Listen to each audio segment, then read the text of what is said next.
섭씨 영하 50도, 끝없는 얼음 속에 갇힌 러시아, 어선, 구조는커녕 무전기마저 멈춘 절망의 바다. 이 분야에서 최고라 자부하는 미국도 자국이었던 러시아도 포기했습니다. 이들만 바라보고 있던 러시아 어선 선원들은 죽음을 기다릴 뿐이었죠. 그런데 그 순간 얼음을 박살내며 돌진하는 한 척의 배. 놀랍게도 대한민국의 쇠빙선 아라운호였습니다. 자국민도 아닌 타국의 생명을 위해 수천 킬로미터를 달려온 이 배는 전 세계를 경악하게 만들었습니다. 세계 최고의 전문가들조차 불가능하다고 했고 자국인 러시아도 불가능하다며 말만 하고 있던 그 순간 한국은 말이 아닌 행동으로 보여줬습니다. 지금부터 진짜 강국의 모습이 무엇인지 알려준 우리 대한민국의 충격적인 감동 실화. 전 세계가 경악한 대한민국의 진짜 힘 시작합니다. 그 전에 잠깐 1초 만에 누를 수 있는 좋아요 버튼을 꾹 눌러주시면 영상 제작에 아주 큰 힘이 됩니다. 그럼 바로 시작하겠습니다. 저는 지금 북극 해빙지대에서 실시간으로 한국의 쇠빙선 아라운호가 또 한 번의 구조 작전에 나서는 걸 보고 있습니다. 강풍 속에서 얼음이 요동치고 있고 위성 영상에는 생존 확률 5% 미만인 선박 하나가 보입니다. 바람은 초속 30m를 넘나들고 파도 높이는 10m에 달합니다. 그런데 이상합니다.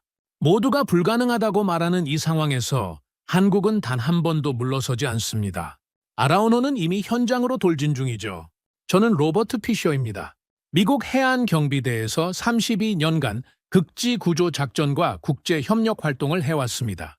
현재는 국제극지구조협회 고문으로 일하면서 세계 각국의 쇠빙선과 구조 능력을 분석하고 있어요. 제가 직접 참여한 구조작전만 해도 113건에 달하고 그중 성공률은 82% 정도였습니다. 워싱턴 DC에서 태어나 자란 저는 어릴 때부터 바다에 매료되어 있었어요.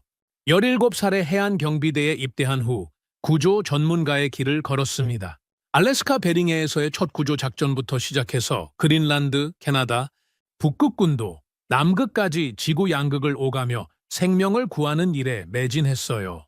하지만 극지구조는 정말 다른 차원의 일입니다. 영하 50도의 극한 추위에서는 노출된 피부가 30초 만에 동상에 걸려요. 시시각각 변하는 얼음 상태는 순식간에 안전한 길을 위험한 함정으로 바꿔놓습니다. 그리고 수천 킬로미터 떨어진 고립된 환경에서는 작은 실수도 치명적 결과를 가져올 수 있어요. 이 모든 조건이 구조를 방해하죠. 그래서 극지구조 성공률은 채 50%도 되지 않습니다. 제가 겪은 실패 사례만 해도 20건이 넘어요. 그때마다 무력감과 자책감에 시달렸습니다. 특히 기억에 남는 건 2000년 베링해에서 있었던 일이에요.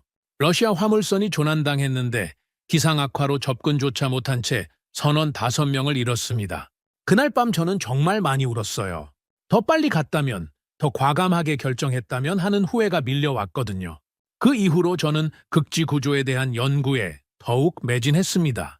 새로운 장비 개발, 구조 기법 연구, 국제협력체계 구축까지 인명을 구하는 일에는 국경이 없다는 신념으로 일해왔어요. 사실 제가 아라운호를 처음 본 건 2011년 남극에서였습니다. 그때도 상황은 절망이었고 전 세계는 포기했지만 한국은 달랐습니다. 지금 이 장면은 그때와 너무도 닮아 있어요. 당시 저는 워싱턴 DC의 국제구조본부에서 남극 상황을 모니터링하고 있었습니다. 겨울철 남극은 특히 위험해요. 햇빛이 거의 들지 않는 극야 상태에서 기온은 영하 60도까지 떨어집니다. 바람은 허리케인급으로 불어대고 얼음의 두께는 수미터에 달해요. 러시아 어선 스파르타호의 조난 소식이 들어왔을 때 저는 즉시 구조 가능성을 검토했어요. 컴퓨터 시뮬레이션을 돌려보니 결과는 암울했습니다. 현실적으로 도달 가능한 구조선이 없었거든요. 미국의 주력 쇠빙선 폴라시는 북극 연안에서 과학 연구 임무를 수행 중이었고 남극으로 이동하려면 최소 열흘은 걸릴 상황이었습니다. 폴라스타는 대서양 중부에서 정비 작업 중이었어요. 기타 중형 쇠빙선들도 모두 자국 해역에서 임무 수행 중이었습니다. 러시아 역시 마찬가지였어요. 자국 선박임에도 불구하고 현실적 한계를 인정할 수밖에 없었습니다. 당시 러시아의 주력 쇠빙선들은 모두 시베리아 연안의 북극 항로 개척에 투입되어 있었거든요. 아르크티카호와 레니노 같은 원자력 쉐빙선들도 상황은 마찬가지였어요. 이들을 남극으로 보내려면 정치적 승인부터 받아야 했고 연료 보급과 승무원 교체 등 복잡한 절차가 필요했습니다. 시간은 없는데 절차는 복잡했어요. 그런데 이틀 뒤 정말 놀라운 소식이 들려왔어요. 한국의 쉐빙선 아라운호가 구조 요청을 받고 남극으로 출동했다는 것이었습니다. 처음 그 소식을 들었을 때 저는 솔직히 말해서 어이가 없었어요. 한국에 쉐빙선이 있다는 것도 그때 처음 알았거든요. 아시아 국가들 중에서는 일본의 시라세오 정도만 극지 경험이 있다고 생각했는데 한국까지 극지 탐사에 나서고 있었다니 더욱이 이런 극한 상황에서 구조 작전을 감행한다는 게 믿어지지 않았어요. 동료들과 커피를 마시며 이야기할 때도 반응은 대체로 회의적이었습니다. 존 밀러 대령은 아시아 국가들의 기술력을 과소평가해서는 안 된다고 말했지만 마이클 톰슨 박사는 걱정스럽다는 반응이었어요. 극지 경험이 부족한 상태에서 구조 작전은 자칫 더 큰 사고로 이어질 수 있다는 우려였죠. 저는 그 중간 정도의 입장이었습니다. 한국의 기술력은 어느 정도 들어서 알고 있었지만 극지 구조는 정말 다른 차원의 일이거든요. 단순히 좋은 장비와 기술만으로는 해결되지 않는 복잡하고 위험한 요소들이 너무 많거든요. 하지만 제 머릿속에는 한 가지 의문이 떠올랐어요. 과연 이 나라가 진짜로 남극의 절망적 상황을 뒤바꿀 수 있을까? 아니면 좋은 의도만으로 끝나고 말까? 그때 저는 몰랐습니다. 한국이라는 나라가 얼마나 특별한 정신력을 가진 민족인지를요. 그리고 그들의 도전 정신과 기술력이 곧 전 세계를 깜짝 놀라게 할 거라는 사실도요. 지금 생각해보면 그때의 저는 정말 편견에 사로잡혀 있었던 것 같아요. 아시아 국가, 특히 한국에 대한 선입견이 제 판단을 흐렸던 거죠. 하지만 곧 그 모든 편견이 산산조각 날 운명이었습니다. 이제 그 놀라운 이야기를 차근차근 들려드리겠습니다. 2011년 크리스마스 직전 남극에서 벌어진 기적 같은 일을요. 한국이 보여준 진짜 실력과 정신력, 그리고 인류애의 이야기를 말입니다. 2011년 12월 21일 크리스마스를 나흘 앞둔 오후 3시였습니다. 남극 웨델해 한복판에서 러시아 어선 스파르타호가 조난을 당했다는 긴급 신호가 국제해양구조센터로 접수되었어요. 첫 번째 메이데이 콜을 받은 순간부터 저는 이것이 평범한 구조 작전이 아니라는 걸 직감했습니다. 스파르타호는 길이 80m, 배수량 2,500톤급의 러시아 대형 어선이었어요. 남극 크릴사우 조업을 위해 블라디보스토크에서 출항한 지 한 달 만에 일어난 사고였습니다. 승무원은 총 20명, 그중 선장 보리스 페트로프를 포함해 16명이 러시아인이었고 나머지는 우크라이나와 벨라루스 출신이었어요. 사고 경위를 파악해보니 정말 끔찍했습니다. 그날 오전부터 갑작스럽게 몰아친 극지 폭풍과 함께 거대한 빙산들이 밀려왔어요. 스파르타호는 빙산을 피하려다가 두께 3m가 넘는 해빙 지대로 밀려 들어갔고 결국 얼음에 완전히 갇히고 만 겁니다. 더욱 심각한 건 선체 손상이었어요.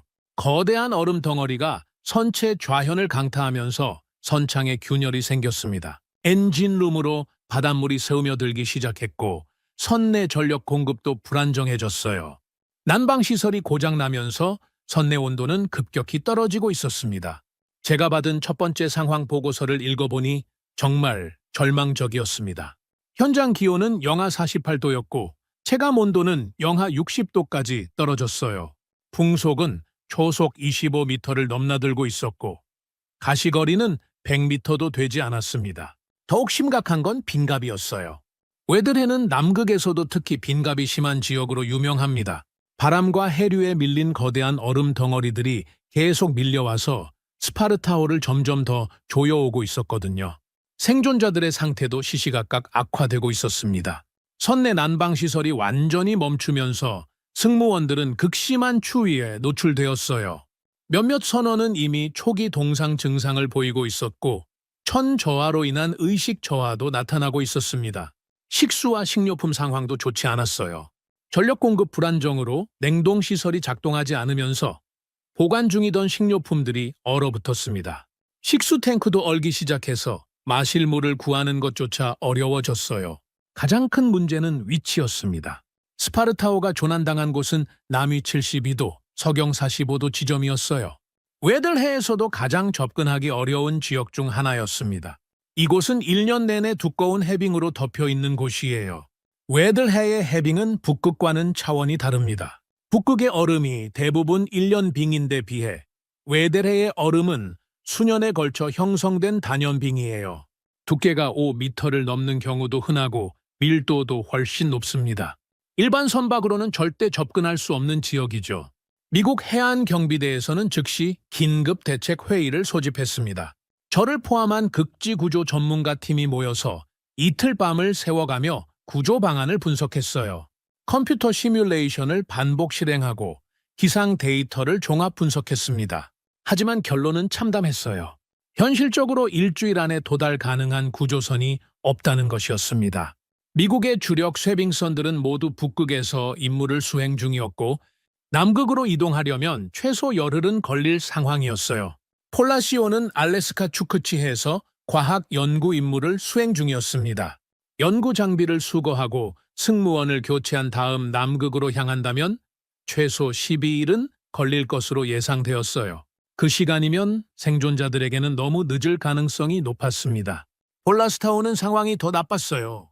대서양 중부에서 정기 정비 작업을 받고 있었는데 정비 완료까지도 사흘이 더 필요했습니다. 정비를 중단하고 즉시 출항한다 해도 웨델해까지는 15일 이상 걸릴 것으로 계산되었어요. 러시아 당국의 반응도 비슷했습니다. 자국 선박임에도 불구하고 현실적 한계를 인정할 수밖에 없는 상황이었어요. 러시아의 주력 쇄빙선들은 모두 시베리아 북극 연안의 북극 항로 개척 사업에 투입되어 있었거든요. 아르크티카호는 카라해에서 천연가스 수송로 개척 작업 중이었고 레니노는 노바야 제물랴 근처에서 과학 연구 임무를 수행하고 있었습니다. 야마로와 타이미르호도 각각 다른 임무에 투입되어 있어서 즉시 차출하기 어려운 상황이었어요. 더욱이 이들 원자력 쇄빙선을 남극으로 보내려면 복잡한 정치적 절차를 거쳐야 했습니다. 국제 원자력 기구의 승인, 남극 조약 당사국들의 동의, 연료 보급 계획 수립 등등 이런 절차만 해도 일주일은 좋게 걸릴 일이었어요. 캐나다의 루이 생로랑호도 검토 대상이었지만 역시 북극 임무 때문에 즉시 투입하기 어려웠습니다. 허드슨만에서 해빙 조사 작업을 수행 중이었는데 이 작업을 중단할 경우 캐나다 정부가 큰 손실을 입을 상황이었어요. 노르웨이와 핀란드의 중형 쇄빙선들도 자국 해역을 벗어나기 힘든 상황이었습니다.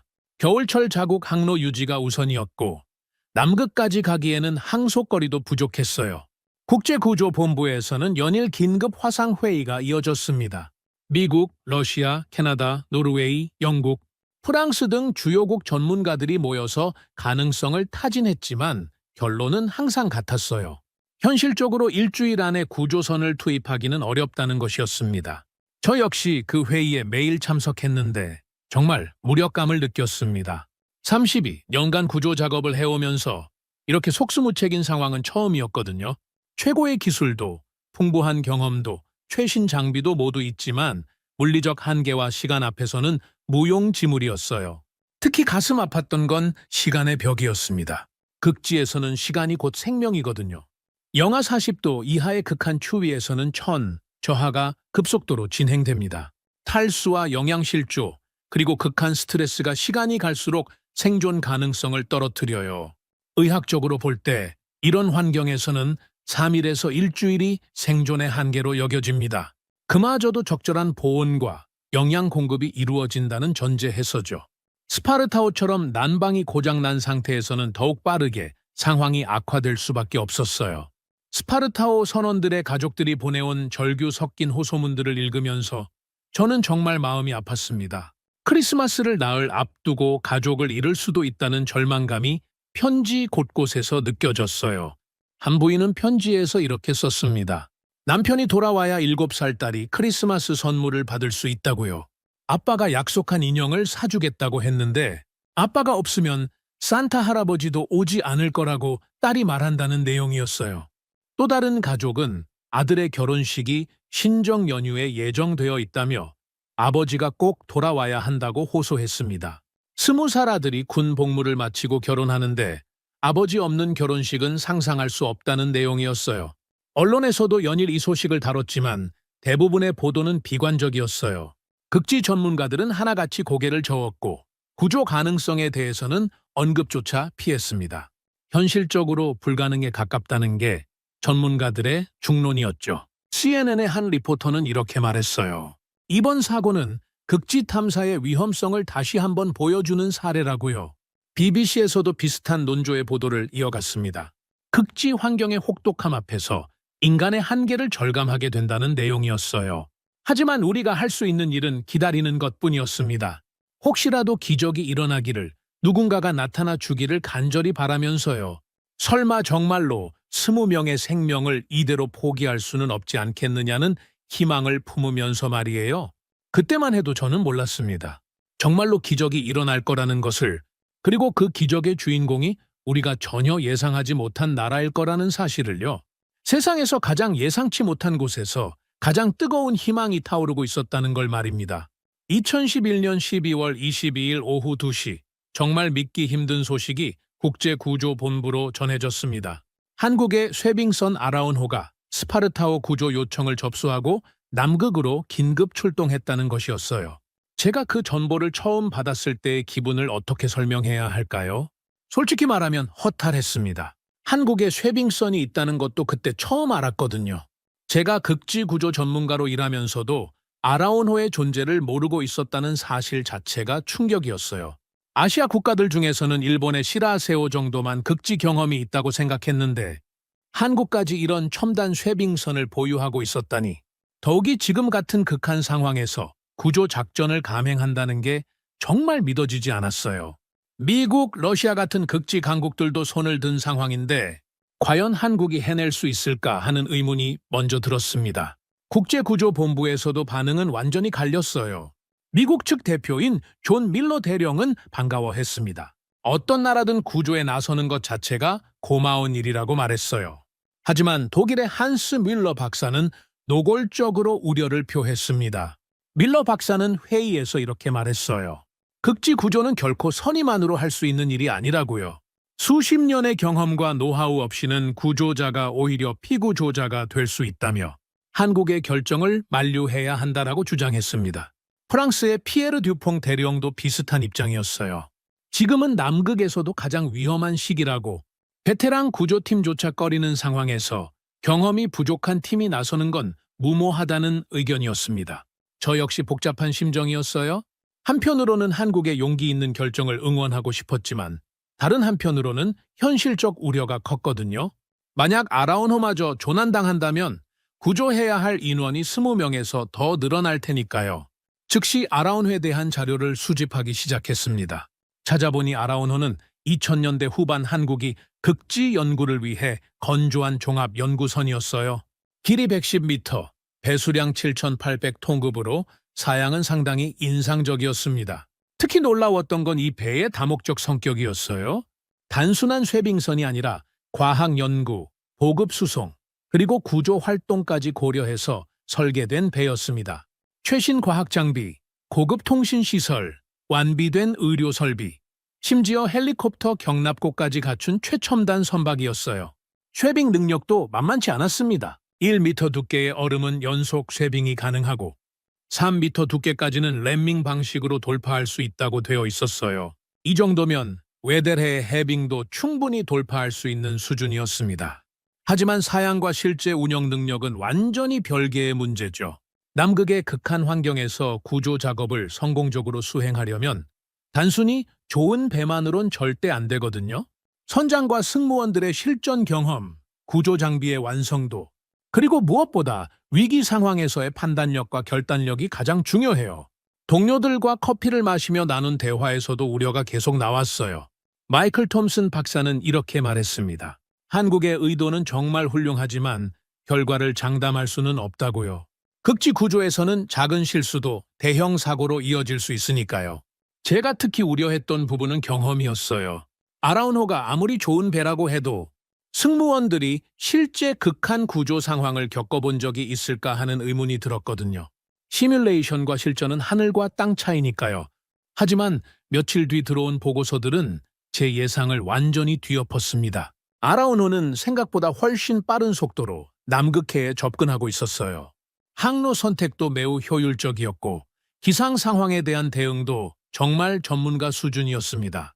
위성 추적 데이터를 자세히 분석해보니 더욱 놀라웠어요. 아라운호는 최단 거리로 가는 게 아니라 기상 조건과 해빙 상태를 종합적으로 고려한 최적의 경로로 이동하고 있었습니다. 이런 판단력은 하루아침에 생기는 게 절대 아니에요. 특히 인상적이었던 건 날씨 대응이었어요.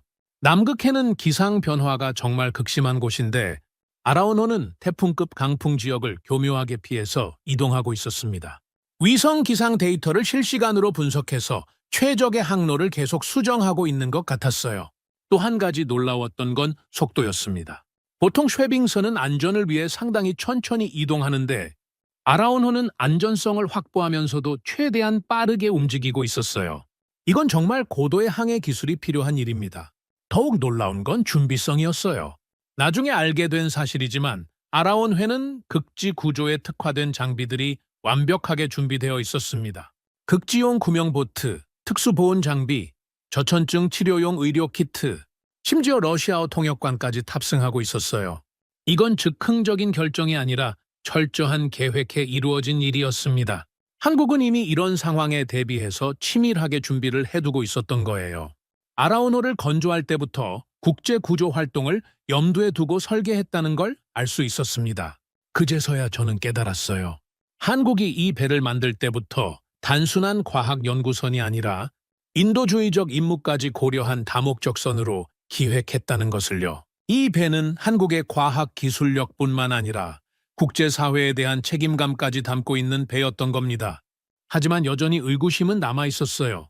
아무리 좋은 계획과 장비가 있어도 실제 현장에서는 예상치 못한 변수가 생기거든요.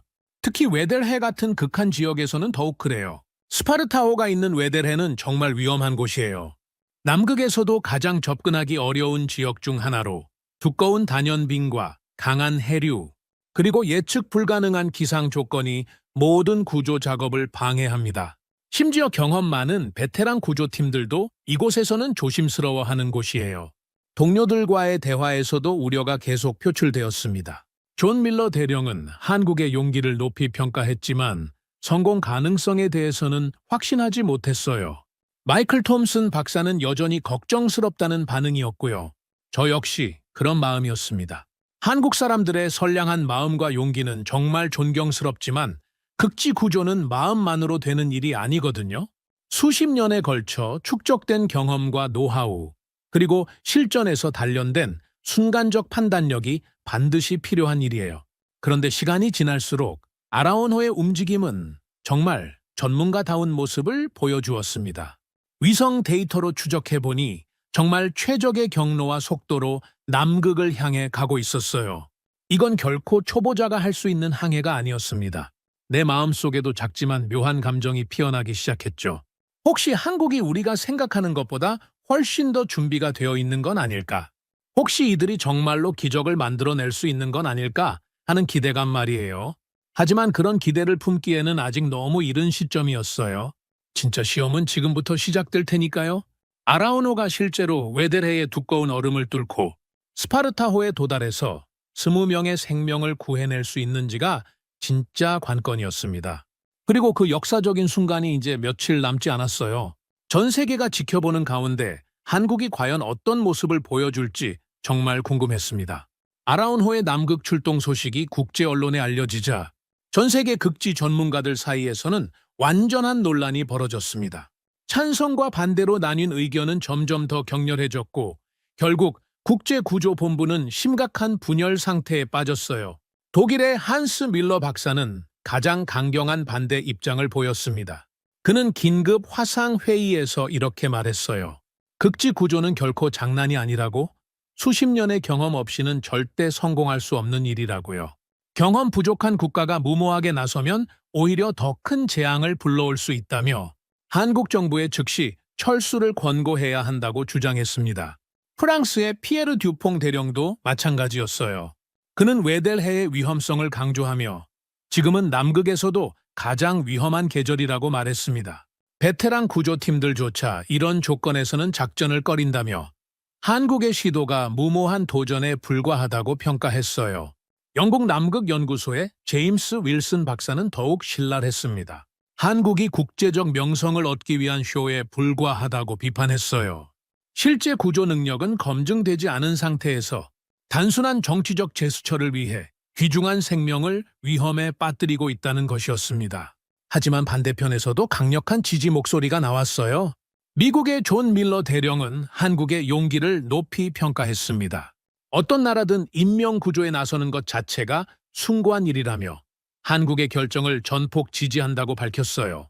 캐나다 극지연구소의 로버트 맥켄지 박사도 비슷한 입장이었습니다. 아시아 국가들의 기술력을 과소평가해서는 안 된다며 한국의 조선 기술과 IT 기술은 이미 세계 최고 수준이라고 강조했어요. 저는 그 중간 어디쯤에 있었습니다. 한편으로는 한국의 도전 정신과 인도주의적 의지를 응원하고 싶었지만 다른 한편으로는 현실적 우려를 떨쳐버릴 수 없었어요.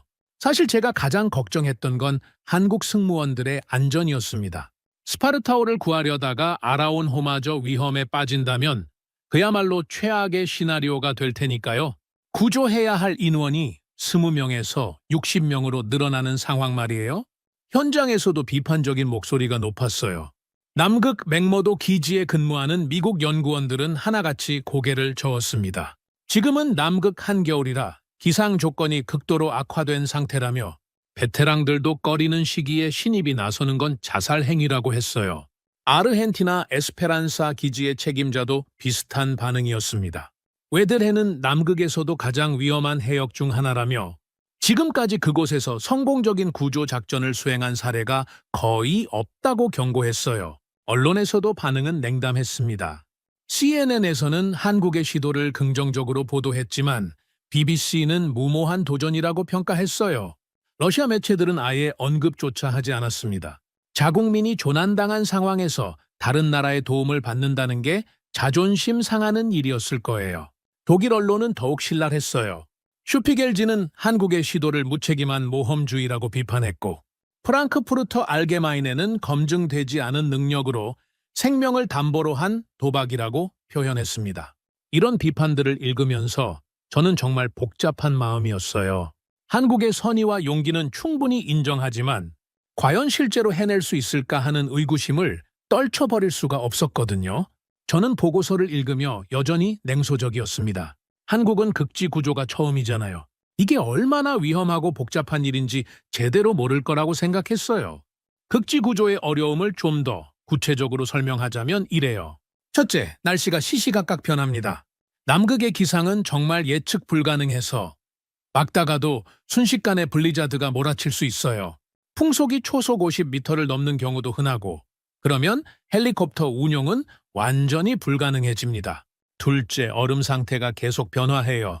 단단해 보이는 얼음도 갑자기 깨질 수 있고 빈갑으로 인해 순식간에 선박이 갇힐 수도 있습니다. 특히 웨델해의 단연빙은 정말 예측하기 어려워요.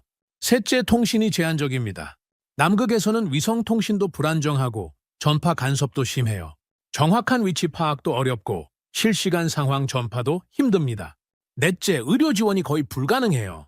부상자가 생겨도 즉시 본토로 후송하기 어렵고 현장에서 할 수 있는 치료도 제한적입니다. 특히 저천증이나 동상 같은 극지 특유의 부상은 전문적인 치료가 필요해요. 이런 모든 조건을 고려하면 극지 구조는 정말 고도의 전문성이 필요한 일이에요. 미국이나 러시아 같은 극지 강국들도 매번 신중에 신중을 기하는 작업입니다. 하물며 경험이 부족한 국가가 이런 극한 상황에서 성공하기는 정말 어려울 거라고 생각했어요. 하지만 며칠이 지나면서 점점 이상한 소식들이 들려오기 시작했어요. 아라온호의 움직임이 생각보다 훨씬 전문적이라는 현장 보고들이 계속 올라온 겁니다. 남극 연구 기지들에서 보내온 관측 데이터를 보니 아라온호는 정말 최적의 경로로 이동하고 있었어요. 기상 예측, 해빙 분석, 항로 설정 모든 면에서 베테랑 수준의 판단을 보여주고 있었습니다. 특히 놀라웠던 건 준비성이었어요. 나중에 알게 된 사실이지만 아라온회는 구조에 필요한 모든 장비가 완벽하게 준비되어 있었습니다. 극지용 의료진, 전문 구조 장비, 고급 통신 시설, 심지어 러시아어와 영어가 가능한 통역관까지 탑승하고 있었어요. 이건 즉흥적인 결정이 아니라 철저한 사전 계획에 이루어진 일이었습니다. 한국은 이런 상황에 대비해서 이미 오래전부터 준비를 해두고 있었던 거예요. 그제서야 저는 깨달았어요. 한국이 아라온호를 건조할 때부터 단순한 과학 연구선이 아니라 국제구조 활동까지 염두에 두고 설계했다는 것을요. 이 배는 한국의 기술력과 함께 국제사회에 대한 책임의식까지 담고 있는 배였던 겁니다. 하지만 여전히 의구심은 남아 있었어요. 아무리 좋은 계획과 장비가 있어도 실제 현장에서는 예상치 못한 변수가 생기거든요. 계획과 실행은 완전히 다른 문제니까요. 동료들과의 대화에서도 우려가 계속 표출되었습니다. 마이클 톰슨 박사는 여전히 걱정스럽다는 반응이었어요. 한국의 의도는 정말 훌륭하지만 극지 구조에서는 선의만으로는 안 되니까요. 존 밀러 대령도 조심스럽다는 입장이었습니다. 한국을 응원하고는 싶지만 만약 실패한다면 그 책임은 누가 질 것인가 하는 문제가 있다는 거였어요. 저 역시 그런 마음이었습니다. 한국 사람들의 용기와 선의는 정말 존경스럽지만 극지 구조는 마음만으로 되는 일이 아니거든요. 수십 년에 걸쳐 축적된 실전 경험과 노하우, 그리고 극한 상황에서의 순간적 판단력이 반드시 필요한 일이에요. 그런데 이상하게도 시간이 지날수록 아라온호의 항해는 정말 전문가다운 모습을 보여주었습니다. 위성 추적 데이터를 매일 확인해보니 정말 최고 수준의 항해 기술을 보여주고 있었어요. 특히 기상 대응 능력이 놀라웠어요. 남극해의 변덕스러운 날씨를 완벽하게 예측해서 위험한 구역은 피하고 안전한 경로로만 이동하고 있었습니다.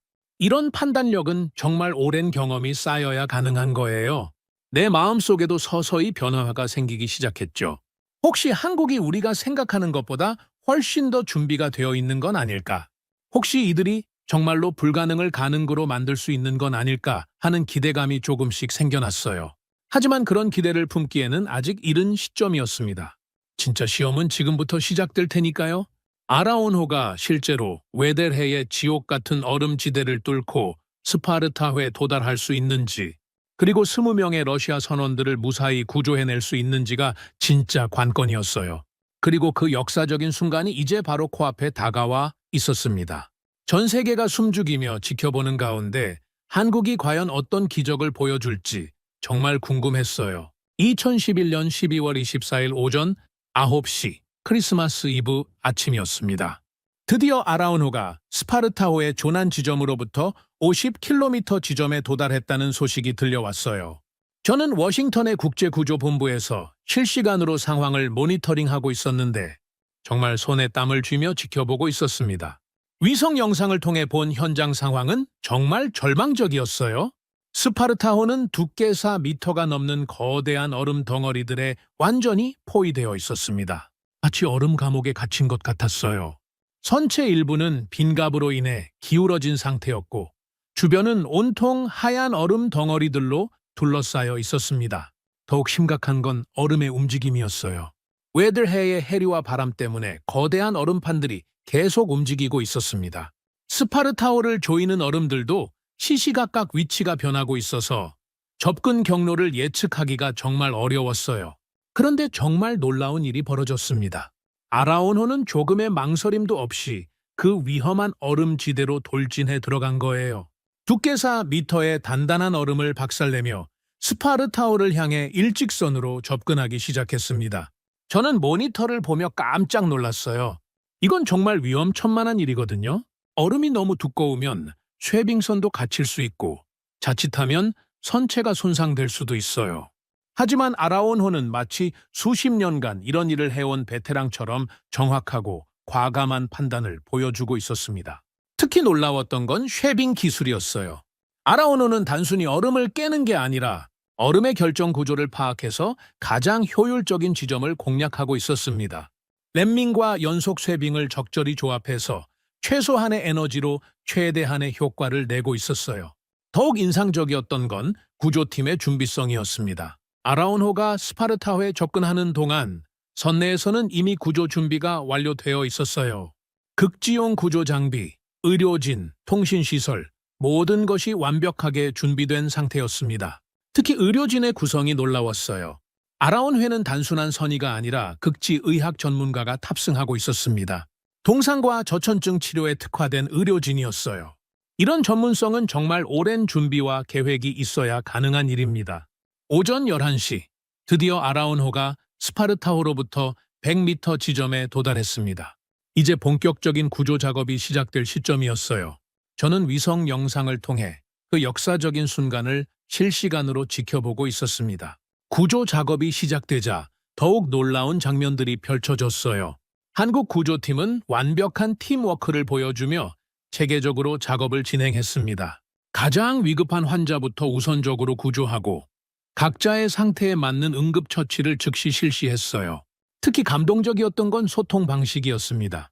한국 구조팀원 중에는 러시아어가 가능한 사람이 있어서 직접 러시아 선원들과 소통하며 안심시키고 있었어요. 통역관이 아니라 구조대원 자체가 러시아어를 할 줄 안다는 건 정말 철저한 사전 준비의 결과였습니다. 첫 번째, 생존자가 구조되는 순간 저는 정말 감동받았어요. 중년의 러시아 선원이 한국 구조대원의 부축을 받으며 아라온호로 이송되는 모습이 위성 카메라에 잡혔는데 그 순간 구조대원과 생존자가 포옹하는 장면이 보였어요. 언어는 달랐지만 인간애는 통하는 것 같았습니다. 생명을 구하고 생명을 구받는 순간의 감동은 국적을 초월하는 거구나 하는 생각이 들었어요. 구조 과정도 정말 체계적이었습니다. 한국 의료진은 각 생존자의 상태를 정확히 파악해서 우선순위를 정해 치료했어요. 저천증 환자에게는 즉시 보온 처치를, 동상 환자에게는 전문적인 응급처치를 실시했습니다. 함내로 이송된 생존자들의 모습도 인상적이었어요. 나중에 전해들은 이야기지만 아라오노 승무원들이 러시아 선원들을 정말 가족처럼 돌보고 있었다고 해요. 따뜻한 음식을 준비해주고 깨끗한 침구를 제공하고 심지어 개인적인 대화까지 나누며 심리적 안정을 도와주고 있었어요. 오후 2시쯤 또 다른 감동적인 소식이 들려왔습니다. 구조 작업 중에 한 러시아 선원이 한국 구조대원에게 이런 말을 했다고 해요. 고맙습니다. 한국 사람들은 정말 따뜻한 마음을 가진 사람들이네요. 러시아어로 말한 것을 통역관이 전해준 내용이었어요. 저는 그 소식을 들으며 가슴이 뭉클했습니다. 국적도 언어도 완전히 다른 사람들이지만 위기 상황에서 보여주는 인간의만큼은 하나였구나 하는 생각이 들었어요. 오후 4시 더욱 놀라운 소식이 전해졌습니다. 스파르타호에 남아있던 일부 승무원들이 선박 포기를 결정했다는 것이었어요. 선체 손상이 심해서 더 이상 복구가 불가능하다고 판단한 겁니다. 하지만 한국 구조팀은 이런 상황에서도 침착함을 잃지 않았어요. 남은 승무원들을 신속하게 대피시키고 동시에 선박에서 필요한 장비와 개인 소지품들을 최대한 구출해 주었습니다. 특히 감동적이었던 건 개인 소지품에 대한 배려였어요. 한국 구조팀은 가족 사진이나 편지 같은 개인적으로 소중한 물건들까지 챙겨서 구출해 주었습니다. 이런 세심한 배려는 정말 한국인다운 마음씨였어요. 오후 6시, 마침내 스파르타호 승무원 20명 전원의 구조가 완료되었습니다. 한 명의 사상자도 없는 완벽한 구조였어요. 그 순간 국제구조본부에서는 박수가 터져 나왔습니다. 저 역시 그 순간을 지켜보며 정말 감동받았어요. 불가능하다고 여겨졌던 일이 실제로 일어난 거였으니까요. 그것도 아무도 예상하지 못했던 한국에 의해서 말이에요. 하지만 정말 놀라운 일은 그 다음에 벌어졌습니다. 크리스마스 이브 저녁, 아라오노 함내에서는 즉석 크리스마스 파티가 열렸다는 소식이 들려온 거예요. 한국 승무원들이 준비한 따뜻한 음식을 러시아 선원들과 함께 나누며 크리스마스를 축하했다는 것이었습니다. 나중에 전해 들은 이야기로는 언어는 달랐지만 웃음소리와 감사의 마음은 같았다고 해요. 한국 승무원 중 한 명이 기타를 가져와서 크리스마스 캐럴을 연주했고 러시아 선원들도 자국의 민요를 불러주었다고 합니다. 그 순간 저는 정말 확신했어요. 이건 단순한 구조 작업이 아니라 진정한 인류애의 실현이라고요. 기술력과 장비도 중요하지만 가장 중요한 건 사람을 향한 따뜻한 마음이라는 걸 한국이 보여준 거였어요. 12월 25일 새벽 크리스마스 아침이 밝았습니다.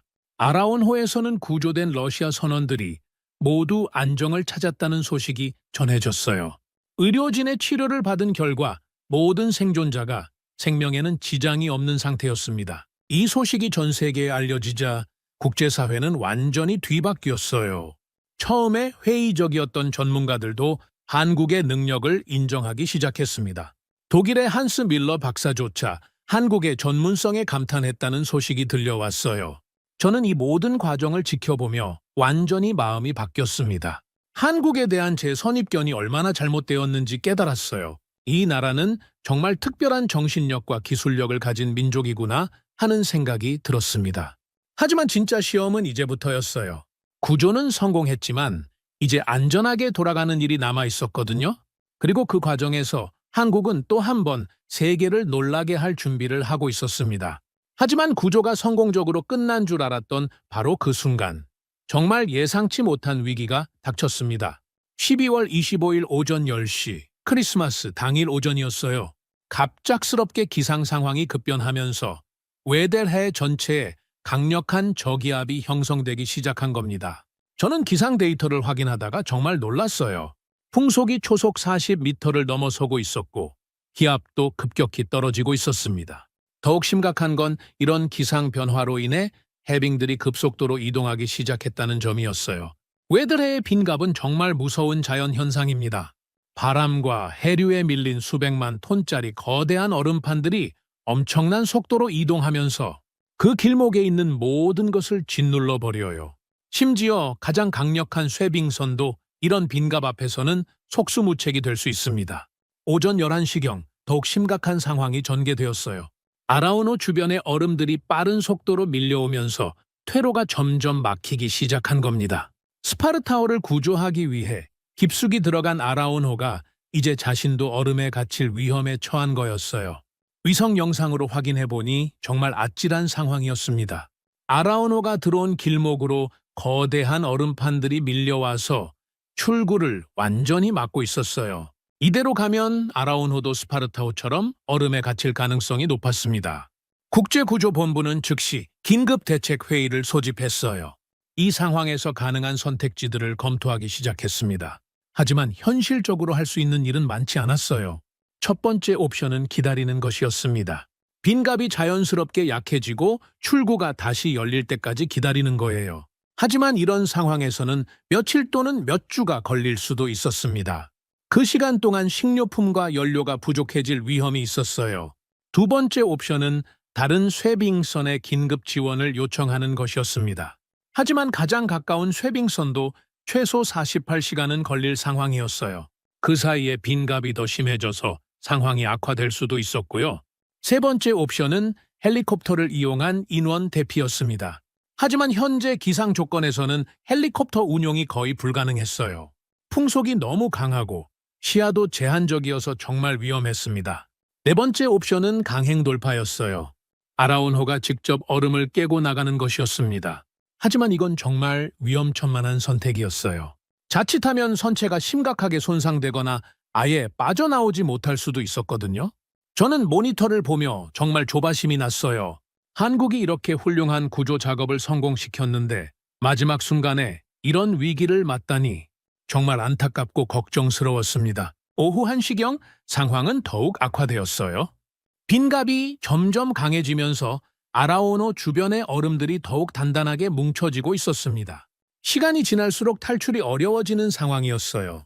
그런데 그때 정말 놀라운 일이 벌어졌습니다. 아라온호의 김정호 선장이 과감한 결단을 내린 겁니다. 스파르타호를 앞세워서 함께 강행 돌파하겠다라는 결정이었어요.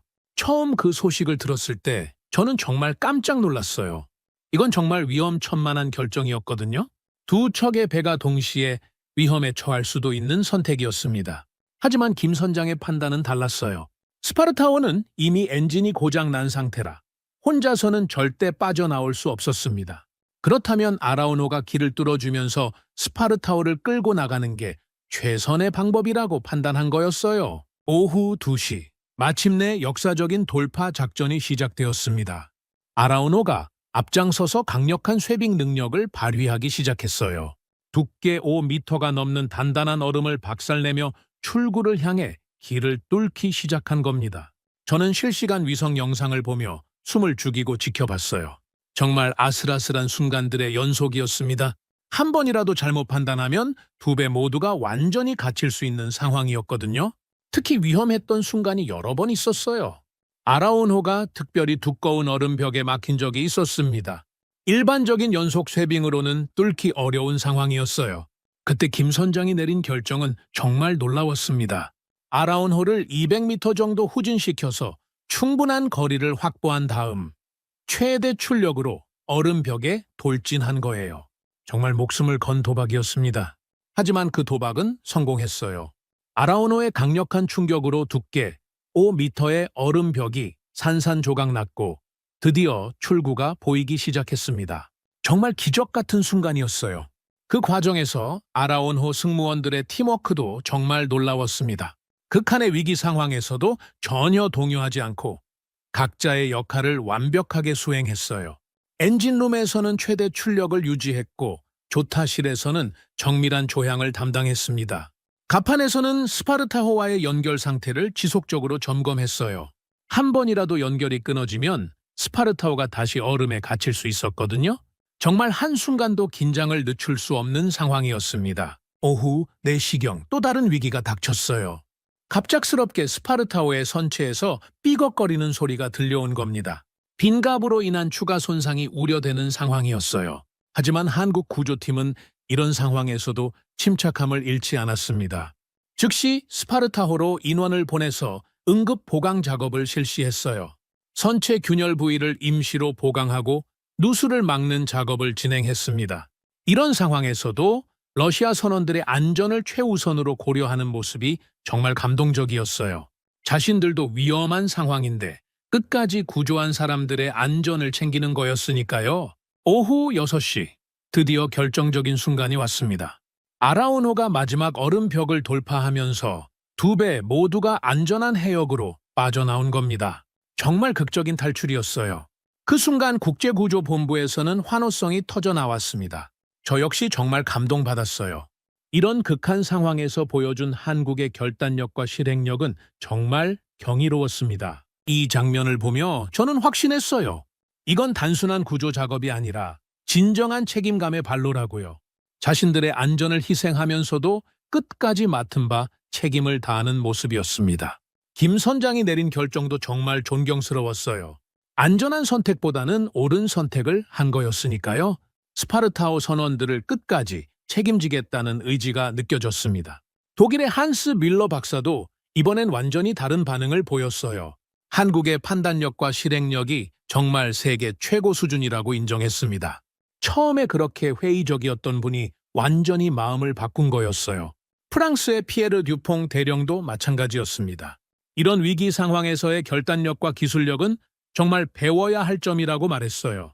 한국을 진정한 극지 강국으로 인정한다는 공식 발언도 했습니다.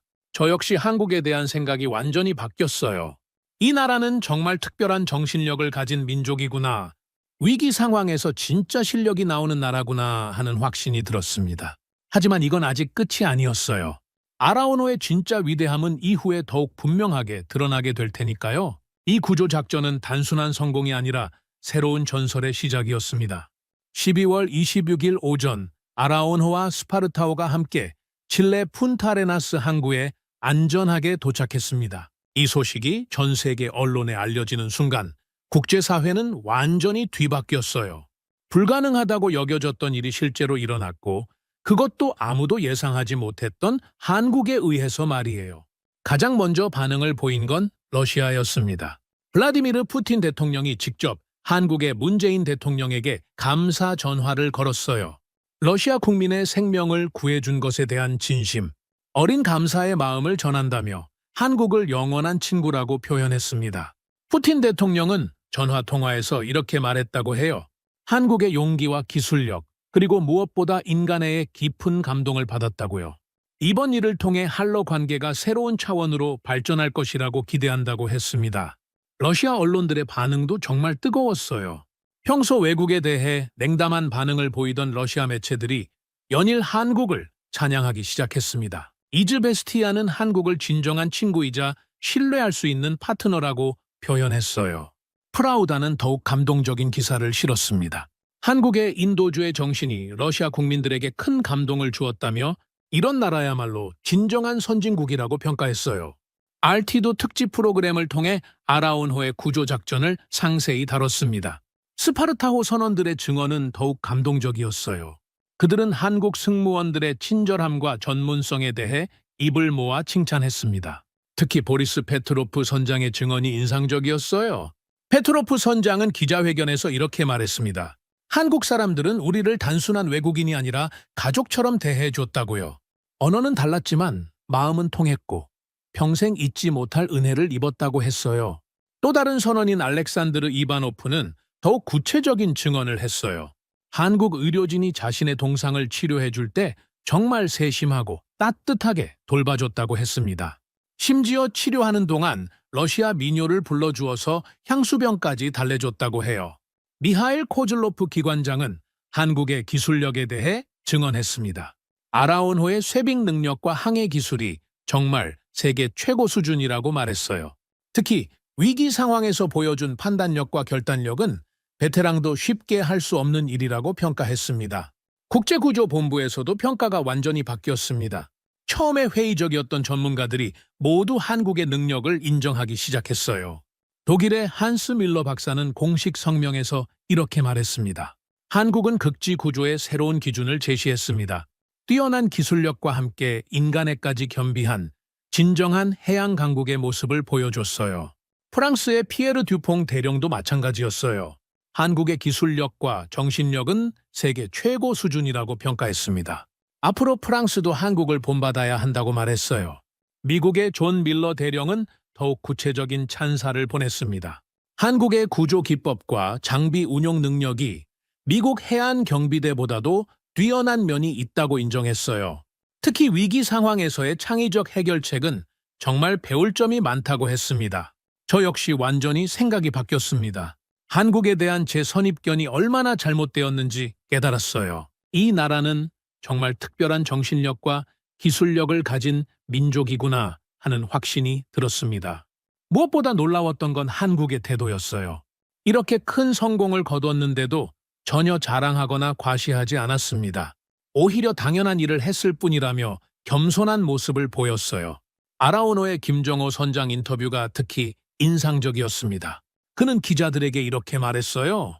바다에서는 국적이 중요하지 않습니다. 위험에 처한 사람을 돕는 게 선원의 기본 의무죠. 정말 멋진 말이었어요. 거창한 수사도 없고 과장된 표현도 없었지만 진정성이 느껴지는 말이었습니다. 이런 겸손함이야말로 진정한 강국의 모습이라는 생각이 들었어요. 하지만 이 구조작전의 진짜 의미는 단순한 성공을 넘어서는 것이었습니다. 이후 벌어진 일들을 보면 더욱 분명해져요. 이듬해인 2012년 크리스마스, 또 다른 기적이 일어났어요. 이번에는 중국 어선이 남극에서 화재 사고를 당했는데 역시 아라온호가 나섰습니다. 날씨는 전년도보다 더욱 악화된 상황이었지만 한국은 조금도 망설이지 않았어요. 구조 과정도 전년도보다 더욱 완벽했습니다. 화재 진압부터 부상자 치료, 선박 견인까지 모든 것이 전문가 수준이었어요. 중국 어선 황어호의 선원 15명을 전원 무사히 구조해냈습니다. 중국 정부의 반응도 놀라웠어요. 시진핑 주석이 직접 감사 서한을 보냈고 중국 언론들은 한국을 해양의 수호천사라고 불렀습니다. 한중 관계에서도 새로운 전환점이 되었어요. 그 다음 해인 2013년에는 더욱 놀라운 일이 벌어졌습니다. 이번에는 노르웨이 연구선이 북극에서 조난당했는데 역시 아라온호가 출동했어요. 남극과 북극을 오가며 구조 활동을 하는 세계 유일의 배가 된 겁니다. 노르웨이는 바이킹의 후예답게 해양 강국이잖아요. 그런 나라에서도 한국의 도움을 요청한 거였습니다. 정말 놀라운 변화였어요. 구조 과정에서도 한국의 실력이 유감없이 발휘되었습니다. 북극의 복잡한 얼음 상황을 완벽하게 분석해서 최단 시간에 구조를 완료했어요. 노르웨이 연구진들도 한국의 기술력에 감탄을 금치 못했습니다. 이런 일들이 반복되면서 한국은 새로운 별명을 얻게 되었어요. 해양의 산타클로스라는 별명이었습니다. 매년 크리스마스 시즌마다 나타나서 기적을 만드는 배라는 의미였죠. 외신 기자들도 이런 표현을 쓰기 시작했어요. CNN의 리차드 퀘스트 기자는 이렇게 썼습니다. 진짜 산타는 루돌프가 끄는 썰매가 아니라 한국의 아라온호였다. BBC의 존 심슨 기자도 비슷한 표현을 썼어요. 한국은 현대판 노아의 방주를 만들어냈다. 위기에 처한 모든 사람들의 희망이 되고 있다. 저 역시 그 말에 완전히 동감했습니다. 기술력도 중요하고 장비도 중요하지만 가장 중요한 건 마음이라는 걸 한국이 보여준 거예요. 남을 돕고자 하는 마음, 책임감, 그리고 끝까지 포기하지 않는 정신력.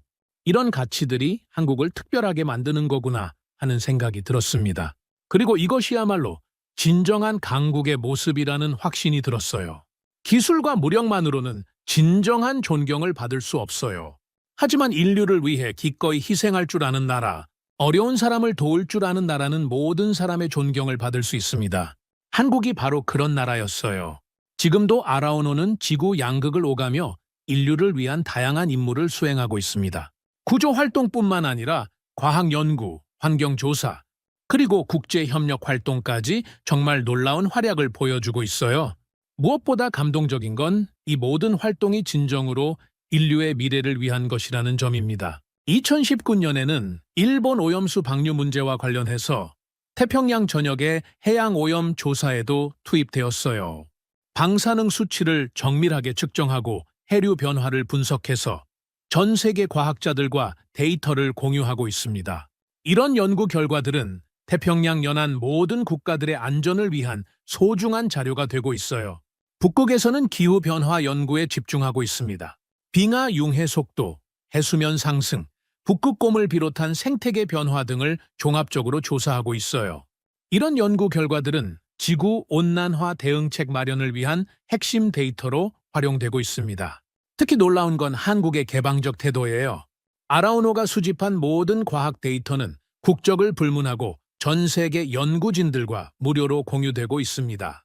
자국의 이익보다는 인류 공동의 문제 해결을 우선시하는 모습이에요.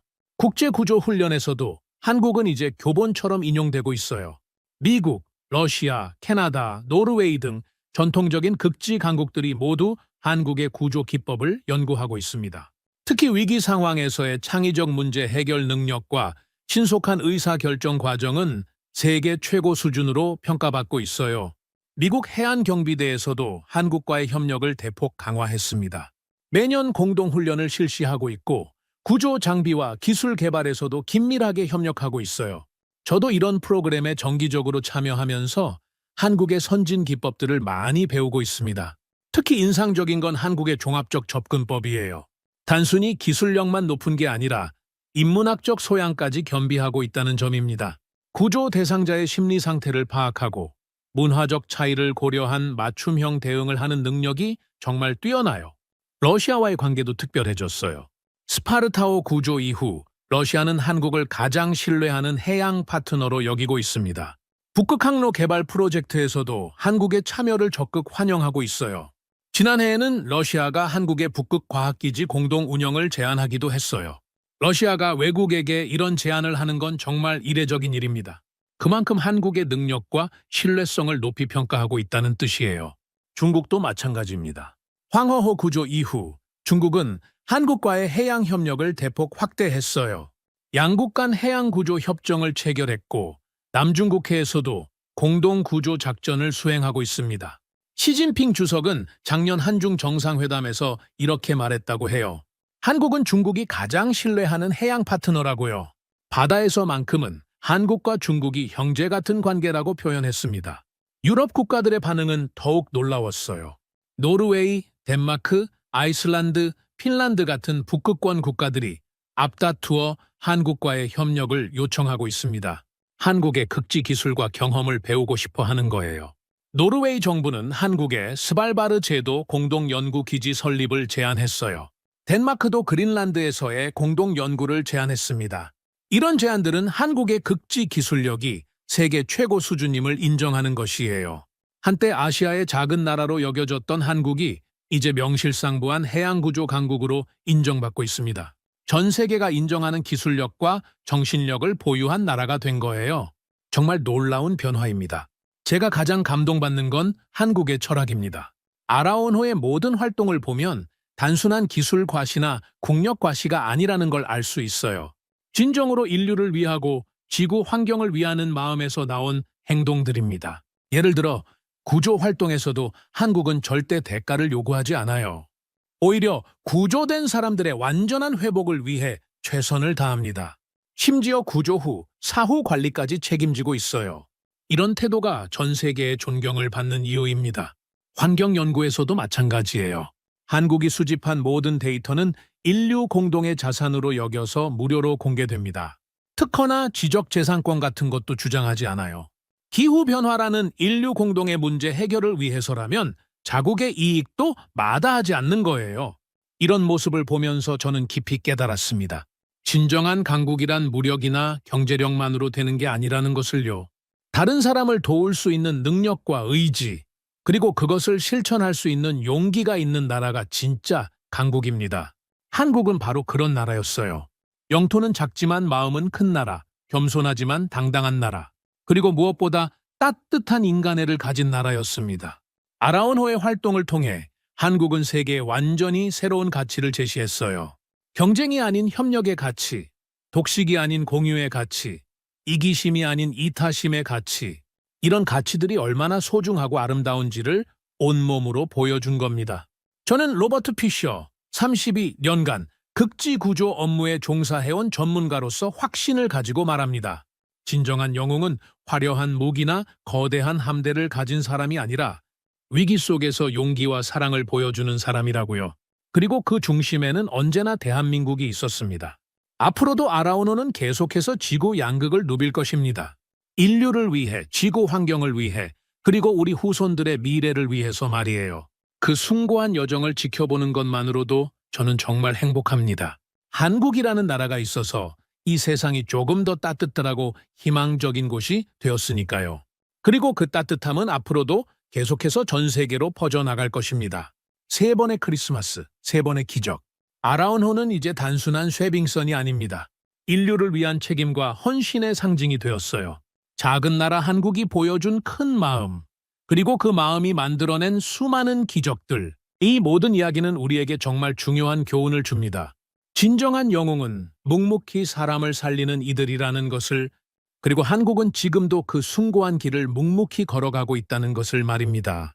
이 감동적인 이야기가 여러분에게도 자부심과 따뜻한 마음을 선사했기를 바랍니다. 더 놀라운 대한민국의 이야기들은 아직 시작에 불과합니다. 오늘의 사연은 여기까지입니다. 구독과 좋아요는 영상 제작에 아주 큰 힘이 됩니다. 지금까지 감동테라스 저는 소희였습니다. 오늘도 우리 구독자님들의 가정에 따뜻한 행복이 가득하시길 진심으로 바라겠습니다. 긴 영상 끝까지 시청해주셔서 정말 감사합니다. 내일 더 좋은 이야기로 찾아뵙겠습니다. 감사합니다.